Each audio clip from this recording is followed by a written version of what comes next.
Hola, hola.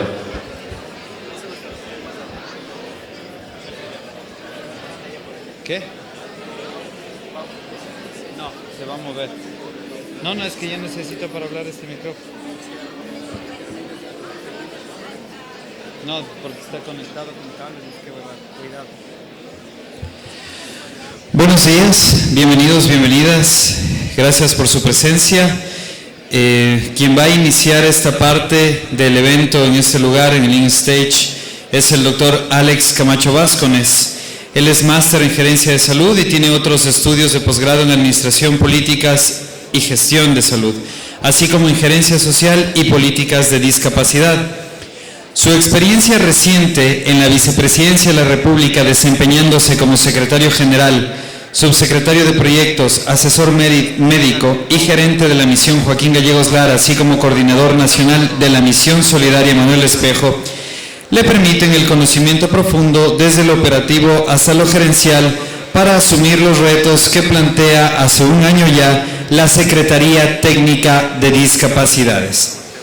Otra de sus facetas es el trabajo en gestión de riesgo de desastres, tanto que ha recibido reconocimientos por su labor en la Cruz Roja Ecuatoriana y su similar de México. Fue también jefe de la misión médica tras el terremoto de Haití. Señores y señoras, demos la bienvenida por favor al doctor Alex Camacho Vázquez.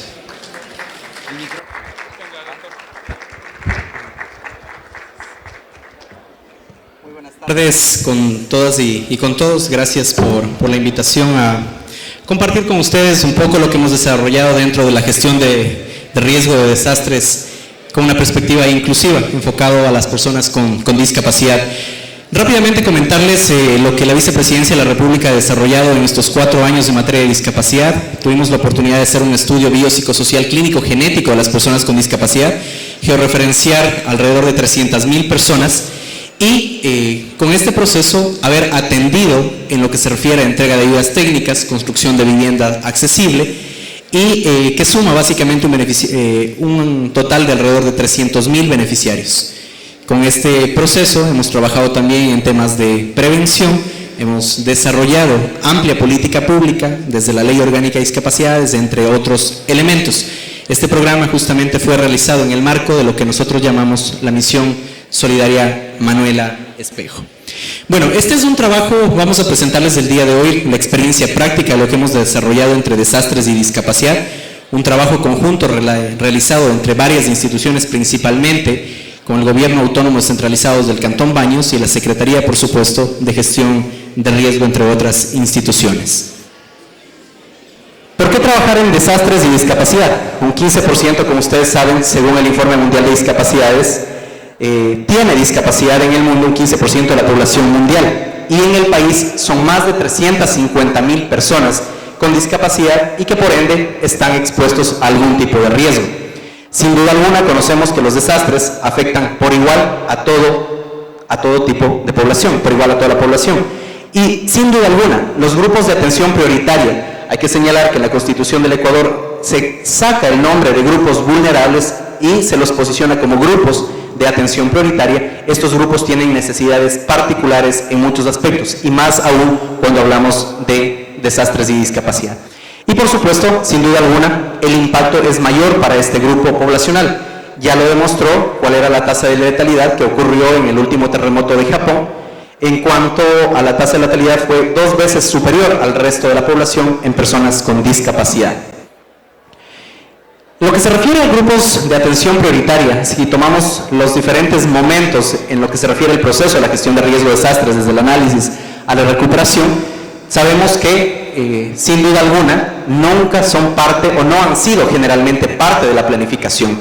Y hemos considerado y lo hemos dicho que la mayor amenaza para las personas con discapacidad es su invisibilización, el que no se sepa dónde están, quiénes son y qué necesitan particularmente. Y sin duda alguna en el proceso de reducción tampoco son parte de estos elementos.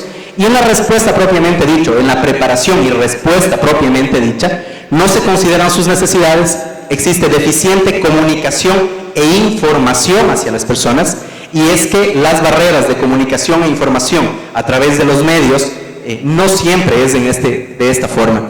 Y sin duda alguna no se toman en cuenta sus particularidades para la evacuación, como por ejemplo las técnicas que se deben usar para evacuar a personas con discapacidad física o los elementos de comunicación e información que tienen que emplearse en el momento mismo de la evacuación para personas sordas o para personas ciegas. No existe entrenamiento al respecto. Y sin duda alguna ustedes conocen que los albergues o refugios ni en su infraestructura ni en su funcionalidad tienen las características o no son accesibles, no son inclusivos. Y en los procesos de recuperación, sin duda alguna, no son parte de este plan, no son parte de los procesos de recuperación, simplemente no pueden acceder a ellos y sin duda alguna les tomará siempre mucho más tiempo. Recuerden la encuesta mundial de las Naciones Unidas del año anterior, donde se señala que el 20% de las personas con discapacidad, primero de que las personas con discapacidad, no importa dónde, no han sido parte del proceso de la gestión de riesgo, no han sido parte del proceso de la gestión de riesgo, y que el 20% de estas personas, solamente el 20% podría evacuar en caso de un evento adverso, y que aún teniendo el tiempo, ese 20% solamente subiría hasta el 38%, pero de los datos alarmantes se señala de que el 6% no podría evacuar. Pero si tuvieran el tiempo necesario, ese 6% solamente se habría reducido al 4%, es decir, 4 personas de cada 100, independientemente de lo que ocurra, independientemente del tiempo, no van a poder movilizarse. Un proyecto piloto, ¿por qué razón?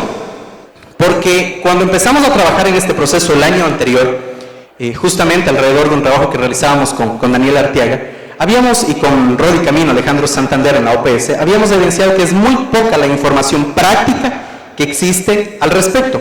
Hay alguna evidencia documentada, pero casos prácticos, casos reales sobre los cuales nos podamos pasar y sin duda alguna bajarlos a la realidad nacional, realmente muy pocos. Y es que sí, existen algunas herramientas en cuanto a gestión de riesgo, pero estas lamentablemente no son inclusivas. Y sin duda alguna no hay capacidades instaladas dentro de los organismos, ¿sí? Y disponibles, por supuesto, para las personas con discapacidad. ¿Qué nos propusimos entonces? Trabajar en una comunidad de alto riesgo, la comunidad de Baños de Agua Santa, la ciudad de Baños de Agua Santa, que está expuesta a una amenaza permanente, que es el volcán Tungurahua desde hace muchos años atrás, un volcán que está en proceso eruptivo y es una constante amenaza. Fortalecer las capacidades de los organismos de respuesta. Y sin duda alguna que la comunidad de Baños tiene un fortalecimiento importante, pero lamentablemente el tema de discapacidad nunca fue o no ha sido tomado en cuenta. Pero quizás el punto más importante fue fortalecer la capacidad de las familias con las personas con discapacidad, fortalecer la autonomía de las personas con discapacidad para hacer frente a un evento adverso. Y por supuesto, dentro de este proceso hemos diseñado una metodología de trabajo y algunos instrumentos que de igual manera lo estamos trabajando. Ustedes conocen, para quienes no, Baños es una de las ciudades más turísticas del Ecuador, justamente por sus atractivos naturales, y el volcán Tungurahua es una población que tiene alrededor de 14.000 personas en su zona urbana y 33 barrios. ¿Cuáles son las actividades que realizamos? Primero, y el primer paso que consideramos en este proceso de discapacidad y desastres, de gestión de riesgo de desastres, tiene que ser sin duda alguna la visibilización de las personas con discapacidad. Entonces, lo que desarrollamos fundamentalmente, saber dónde están, quiénes son, qué eran y qué necesitaban, pero sin duda alguna, cuáles eran las particularidades que tenían cada una de esas personas y de sus familias. Información sobre la vivienda, estas viviendas son accesibles, no son accesibles, tienen algunas consideraciones o algunas dificultades en el momento de una evacuación. ¿Cuáles son las características de movilidad? Quizás la movilidad en este proceso es una de las mayores experiencias y mayores enseñanzas que hemos tenido sobre cuál es la capacidad de movilidad de cada una de estas familias. Y sin duda alguna también conocer cuál es el conocimiento sobre desastres, la localización de vivienda en razón de la zona de riesgo donde se encuentran y por supuesto también la georreferenciación. Es decir, encontramos a 192 personas con discapacidad, en donde la discapacidad física tiene un 54%, si hablamos en relación de los otros grupos, la discapacidad intelectual le sigue, pero lo importante de esto es que este 54% de personas con discapacidad física, el 50% de ellos no se pueden movilizar por sus propios medios. Y si hablamos en relación a la discapacidad intelectual, que le sigue el 33%, sin duda alguna existen dificultades a la hora de la transmisión de información o de la comprensión de la información. Entonces, si nosotros le sumamos la discapacidad intelectual, la visual y la auditiva, discapacidades de tipo sensorial, a la hora de transmitir o querer informar o comunicar, sin duda alguna nos vemos con un severo problema. 146 personas con algún tipo de discapacidad viven acompañadas, ¿sí? Pero 46 personas con discapacidad viven totalmente solos. Y como les decía, una de las enseñanzas importantes está alrededor de la movilidad, donde 100 personas con discapacidad, solamente 100, es decir, la mitad de este grupo puede movilizarse por sus propios medios. Estamos hablando entonces que el 50% de la población identificada en Baños no podría movilizarse por su cuenta, por algunas circunstancias, no solamente porque pueden movilizarse con dificultad o porque necesitan ayuda de terceros. Entonces, cuando hablamos del trabajo de preparación en gestión de riesgo de desastres y la necesidad de fortalecer los planes de contingencia, el punto más importante va focalizado a mejorar la respuesta en cuanto a su propia movilidad y, por supuesto, en cuanto a su autonomía en la medida de lo posible. Este es el volcán de Baños de Agua Santa. Nosotros tenemos georreferenciadas la mayor parte de personas con discapacidad en el país. Se realizó una actualización de la georreferenciación en esta localidad, en donde 16 familias de personas con discapacidad viven en zonas de alto riesgo. De estas, el 50% sin capacidad de movilización, el 80 familias en comunidad en zonas de mediano riesgo, de igual manera con alrededor de un 40% que no podrían movilizarse, y alrededor de 96 familias en zonas de bajo riesgo.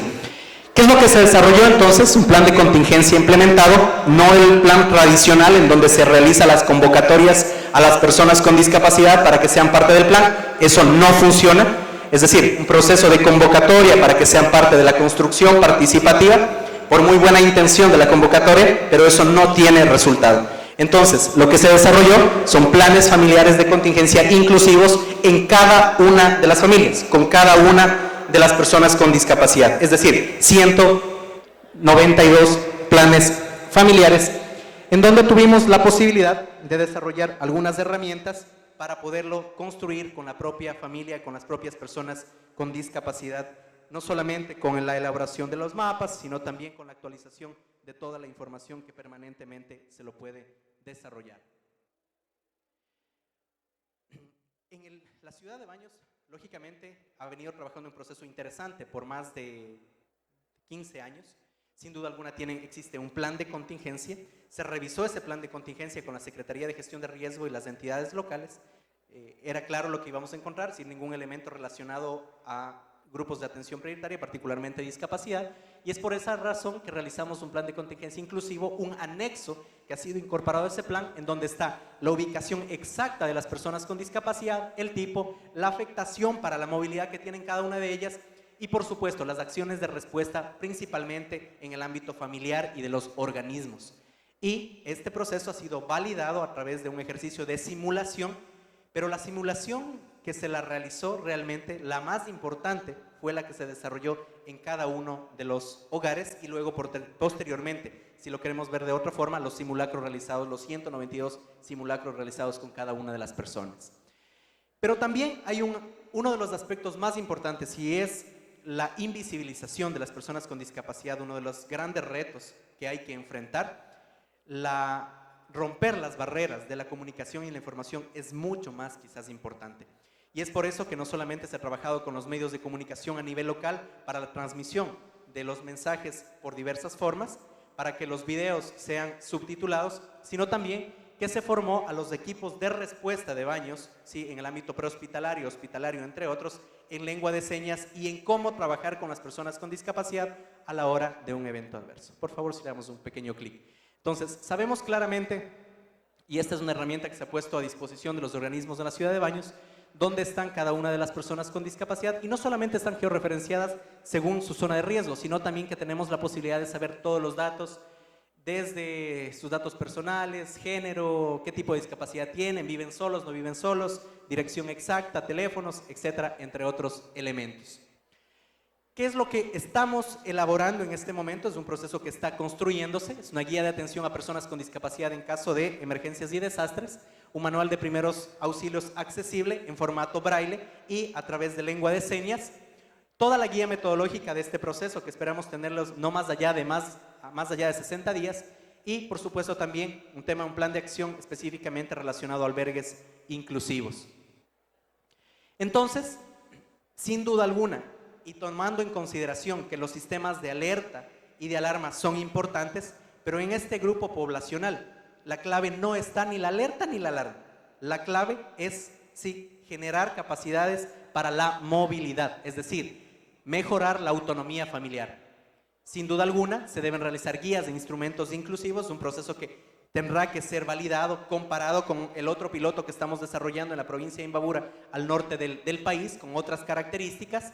Y sin duda alguna, el trabajo con los integrantes de las familias, como ya lo había mencionado, debe ser casa por casa y caso por caso.